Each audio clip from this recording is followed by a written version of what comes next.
దేవుని ఘనమైన నామమునకు స్తోత్రములు. ఈ వాక్యాంశాన్ని వింటున్న మీ అందరికీ మన ప్రభువును ప్రియరక్షకుడైన యేసుక్రీస్తు నామములో మా హృదయపూర్వక వందనములు. ఈరోజు వాక్య ధ్యానము 1 కొరింథీయులకు రాసిన పత్రిక 9వ అధ్యాయము 19వ వచనాన్ని ధ్యానిద్దాం.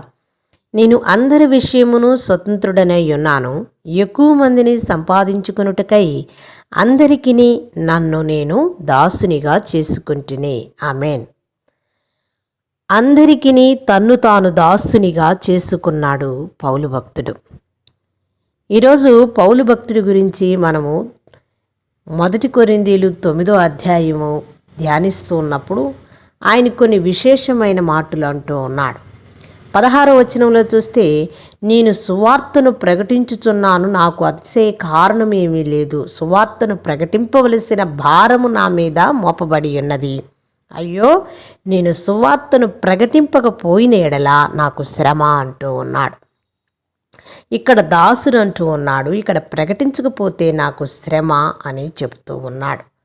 అంటే శ్రమ అని అంటున్న మాటను జ్ఞాపకము తెచ్చుకుంటే, ఆయన శ్రమ పడుతుంది ఆయన ధనధాన్యముల కోసమా, ఆయన సంపద కోసమా కాదు, ఆత్మల సంపద కోసము శ్రమ పడుతూ ఉన్నాడు.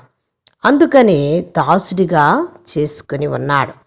అందరికీ నేను దాసుడిని అంటూ ఉన్నాడు. ప్రియ సహోదరుడా, సహోదరి, నీవు విశ్వాసివైనా నీవు సేవకుడివైనా ఈరోజు నిన్ను నీవు తగ్గించుకొని నీవు అనేక ఆత్మలు రక్షించటము కోసము శ్రమ పడుతూ ఉన్నావా? పౌలు భక్తుడైతే ఎలా అంటూ ఉన్నాడు, ఇతరులను క్రీస్తులోనికి తెచ్చేలా, నేను క్రీస్తు యొద్దకు నడిపించేలా చేయటానికి నా స్వేచ్ఛా స్వతంత్రాలు కూడా నేను వదులుకుంటానికి సిద్ధంగా ఉన్నాను, మీరు కూడా సిద్ధంగా ఉండండి అని చెప్తూ ఉన్నాడు. అంటే ఇతరుల్ని ఏ విధంగా దేవుని యొక్క మార్గంలోనికి నడిపించటానికి ఇష్టపడుతున్నాడో, తను వ్యక్తిగతంగా ఎంత ఆసక్తి కలిగి ఉన్నాడో ఈ వాక్యంలో తెలియపరుస్తున్నాడు.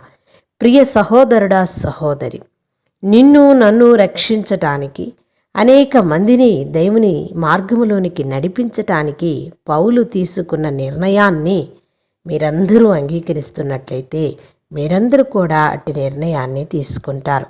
ఎందుకంటే తను అంటున్న మాటలు మనము చూస్తూ ఉంటే మరొక వచనాన్ని చూద్దాం. 22వ వచనాన్ని చూస్తే, బలహీనులను సంపాదించుకున్నటకు బలహీనులకు బలహీనుడినైతిని, ఏ విధము చేతనైనను కొందరిని రక్షింపవలనని అందరికీ అన్ని విధముల వాడినై ఉన్నాను. ఆమెన్. బలహీనత కలిగి ఉన్నవారిని సంపాదించుకున్నటకు నేను బలహీనుడిగా ఉన్నాను అంటూ ఉన్నాడు. అంటే విశ్వాసములో బలంగల మనము ఎక్కువ బలహీనులైన వారి లోపాలను మనం భరించి మనము వారిని దేవుని యొక్క మార్గములోనికి, అంటే పాపము యొక్క విముక్తిలో నుంచి బయటికి తీసుకువచ్చి దేవుని సన్నిధిలోనికి నడిపించటానికి మనం బద్ధులమై ఉన్నాము. కాబట్టి ఆయన అంటున్నాడు, నేను బలహీనులను సంపాదించటానికి బలహీనుడిగా ఉంటిని అంటూ ఉన్నాడు. అంటే ఎంత గొప్ప సేవను పౌలు భక్తుడు చేస్తున్నాడు. వర్ణించటానికి కూడా మాటలు సరిపోని విధంగా దేవుని యొక్క పరిచర్యను పౌలు భక్తుడు చేసినట్టుగా చూస్తున్నాం. ప్రియ సహోదరుడా, సహోదరి, ఈరోజు నీ విశ్వాసమైనప్పటికీ నీవు విశ్వాసములో బలపడి నీవు అనేక మందిని దైవ సన్నిధిలోనికి నడిపించటానికి సిద్ధపాటు చేసుకొని నీవు నీ యొక్క సమయాన్ని దేవుని కొరకు వినియోగించమని ప్రార్థిద్దామా? చిన్న ప్రార్థన చేసుకుందాం. మహాపరిశుద్ధుడా, మిక్కిలిగా మమ్మల్ని ప్రేమించే మా పరలోకపు తండ్రి, మీ యొక్క బంగారు పాదములకు కృతజ్ఞతాస్తోత్రములు నాయన.